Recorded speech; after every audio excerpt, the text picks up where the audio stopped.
India news के digital platform पर आपका स्वागत है और आपके साथ मैं हूं आपका होस्ट राजीव शर्मा। आज चलिए एक ऐसे मुद्दे को समझते हैं जो भारत के पड़ोस से जुड़ा हुआ है।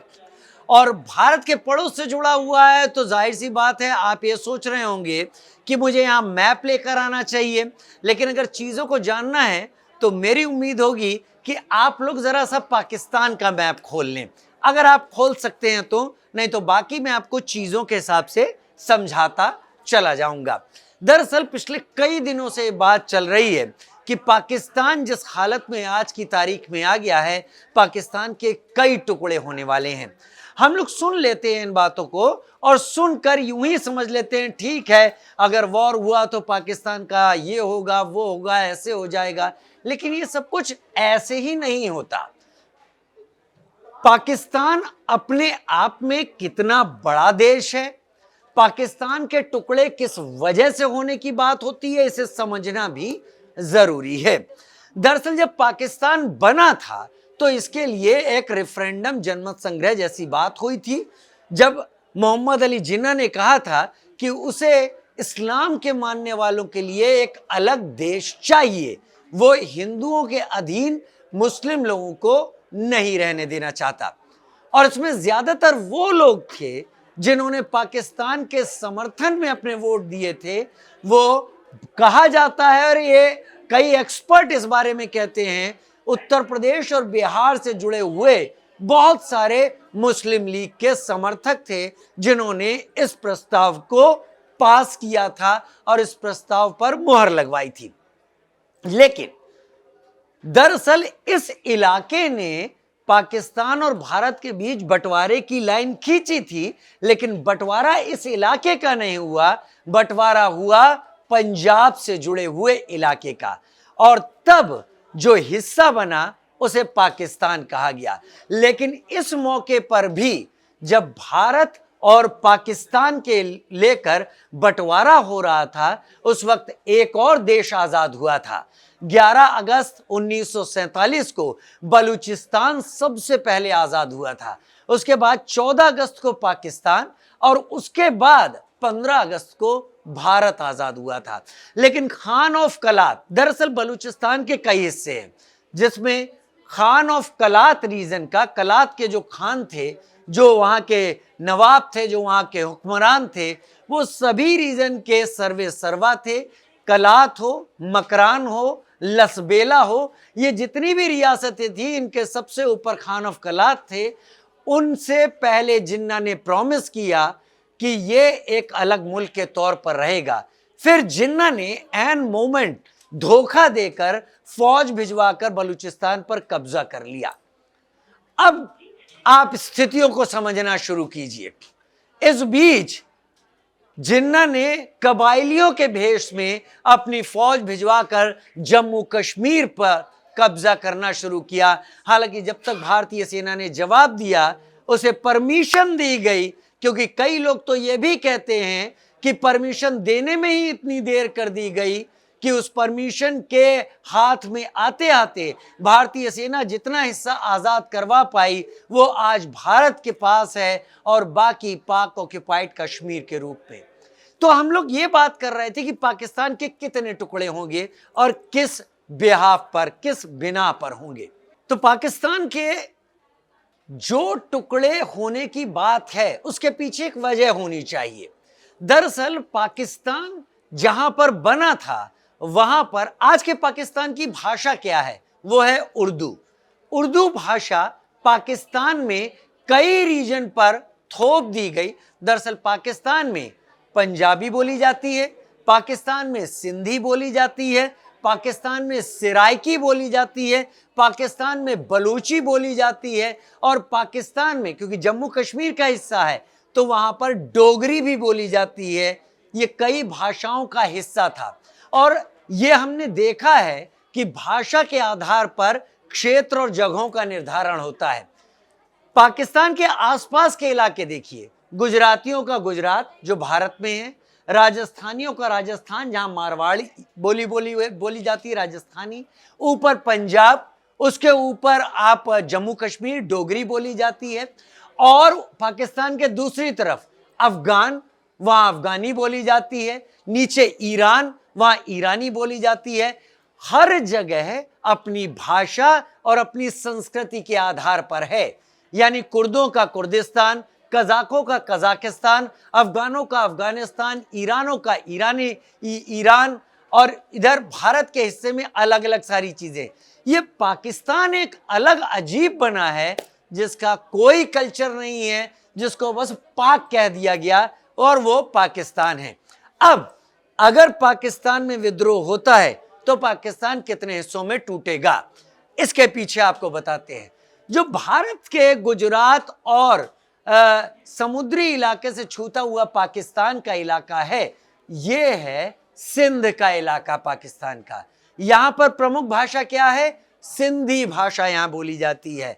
यहां सिंधी जबान के लोग रहते हैं। यहां का एक अलग कल्चर है, यहां की एक अलग सोच है, यहां का एक अलग पहनावा है। और सिंध बहुत पहले से अपने एरिया की आजादी के लिए संघर्ष कर रहा है। और सिंध की आजादी का संघर्ष भले आपको आज ना दिखाई देता हो, लेकिन वो जमीन पर अपनी मौजूदगी बनाए हुए है। तो अगर पाकिस्तान टूटता है तो सिंध सबसे पहले अपने कल्चर और अपनी भाषा के साथ अलग होगा। और ये पाकिस्तान को सबसे बड़ा जख्म इसलिए देगा क्योंकि सिंध में पाकिस्तान का सबसे बड़ा पोर्ट कराची मौजूद है। सिंध से लगा हुआ इलाका कौन सा है? वो है बलूचिस्तान। पाकिस्तान का सबसे बड़ा इलाका जो 44% है, जहां 1.5 करोड़ लोग रहते हैं, जहां से गैस निकलती है, जहां रेयर मिनरल्स, अर्थ मेटल्स निकलते हैं, वो सारे वहां से निकालकर जाते कहां हैं?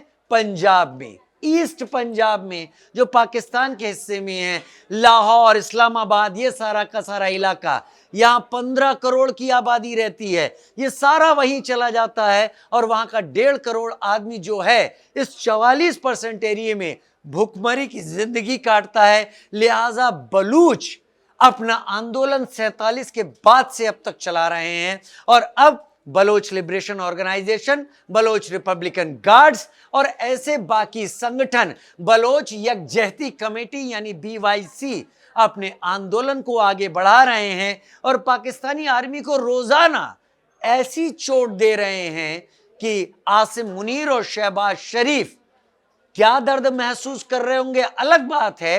पाकिस्तान के फौजियों ने अपनी तैनाती बदलवाने की एप्लीकेशन तक देनी शुरू कर दी है कि वो कहीं भी तैनाती ले लेंगे, बलूचिस्तान पर नहीं लेंगे। ये एक अजीब बात नहीं लगती आपको कि भारत के साथ पाकिस्तान का सबसे ज्यादा तनाव है, लेकिन पाकिस्तान के फौजी भारत के बॉर्डर पर तैनात होना ठीक समझते हैं, लेकिन बलूचिस्तान में तैनात होने से उन्हें डर लगता है। तो दूसरा जो बड़ा हिस्सा है बलूचिस्तान, वो आजाद होने के लिए तैयार बैठा है। और बलूचिस्तान को सपोर्ट वो बलूची भी देते हैं जो ईरान में रहते हैं, और वो भी देते हैं जो अफगानिस्तान में रहते हैं। अब इसके बाद अगले हिस्से पर जाते हैं। अगला हिस्सा जो पाकिस्तान का है वो नॉर्थ वेस्ट फ्रंटियर प्रोविंस का NWFP, जिसमें पाकिस्तान का KPK इलाका आता है, यानी खैबर पख्तूनख्वा। ये वो इलाका है जहां से बादशाह खान आते थे, यानी सीमांत गांधी, यानी फ्रंटियर गांधी, यानी खान अब्दुल गफ्फार खान, जिन्होंने भारत की आज़ादी की लड़ाई में महात्मा गांधी के साथ मिलकर वो लड़ाई लड़ी थी। और वो जिन्ना के विचारों से सहमत नहीं थे। इस KPK के इलाके को, इस NWFP के इलाके को अफगानिस्तान कभी पाकिस्तान का नहीं मानता। वो कहता है ये जो डूरंड लाइन खींची गई थी, ये हमारे लोगों में बंटवारा कर दिया गया। और अफगानिस्तान कहता है जब उसे मौका होगा, जब उसके पास ये मौका आएगा, तब वो इस इलाके का मालिक बनेगा। यानी यहाँ भी पख्तून रहते हैं, अफगानिस्तान में भी रहते हैं, और ये अफगानिस्तान का इलाका है। तीसरा इलाका ये अलग होता है पाकिस्तान से। चौथा इलाका, चौथा वो जिसके लिए भारत की संसद का प्रस्ताव पास कर चुकी है। भारत की संसद कह चुकी है कि वो भारत का हिस्सा है, यानी जिसे हम POK के नाम से जानते हैं, पाक ऑक्यूपाइड कश्मीर के नाम से जानते हैं। बलूचिस्तान नहीं, बाल्टिस्तान, गिलगित इसके साथ मीरपुर, मुजफ्फराबाद, ये सारा इलाका जिसको भारत अपना कहता है। और भारत ने स्पष्ट कर दिया है, अभी फिलहाल भारत को कुछ करने की जरूरत नहीं है, क्योंकि वहां पर आंदोलन ही खुद इस तरीके से तेज हो चुका है कि वो अपने आप भारत के साथ मिल जाएगा। ये चौथा हिस्सा हो जाता है। पांचवा हिस्सा कौन सा बचता है? वही बचता है साहब जो पूरी दुनिया के लिए टेररिस्ट पैदा करता है। वही ईस्ट पंजाब का हिस्सा जो पूरे पाकिस्तान पर राज करता है, वही ईस्ट पंजाब का हिस्सा जो पूरे पाकिस्तान के संसाधनों का दोहन करके खुद इस्तेमाल करता है, वही छोटा सा टुकड़ा जो हमारे इसे हिस्से से ही लगा रहेगा। लेकिन इतने टुकड़े हो जाने के बाद इस टुकड़े का मजबूर और महरूम होना चीजों से तय हो जाएगा, क्योंकि फिर एक लैंडलॉक एरिया हो जाएगा और फिर इसे भारत के सामने गिड़गिड़ा कर ही जिंदगी काटनी होगी। एक बेहतर देश की तरह शायद पाकिस्तान रह सकता था, लेकिन फिलहाल बलूचिस्तान, सिंध, केपीके और पीओके में जो कुछ भी चल रहा है वो पाकिस्तान के 5 टुकड़े करने के लिए काफी है। और ये एक टुकड़ा भी अगर हो जाता है तो बाकी टुकड़े अपने आप अलग होते हुए दिखाई पड़ेंगे। शायद शहबाज शरीफ और आसिम मुनीर को इसी बात का सबसे ज्यादा डर है, इसीलिए उन्होंने चीन को और अमेरिका को एक साथ एक ही खाने की टेबल पर बलूचिस्तान में बैठा लिया है। दोनों एक दूसरे का चेहरा नहीं देखना चाहते, लेकिन पाकिस्तान दोनों से पैसा कमाने के लिए दोनों को एक जगह ले आया है। कब तक वो दोनों साथ बैठेंगे पता नहीं, लेकिन इससे बलूचिस्तान में आग और भड़क चुकी है। पाकिस्तान बस अपने सैनिकों का नुकसान गिन रहा है। फिलहाल इस वीडियो में इतना ही, लेकिन आप जरूर हमें बताइएगा कि यहां पर हम कौन सी जानकारी देना भूल गए। जो जानकारी होगी उसे हम आगे वीडियो में जरूर जोड़कर रखेंगे। फिलहाल इतना ही, नमस्कार।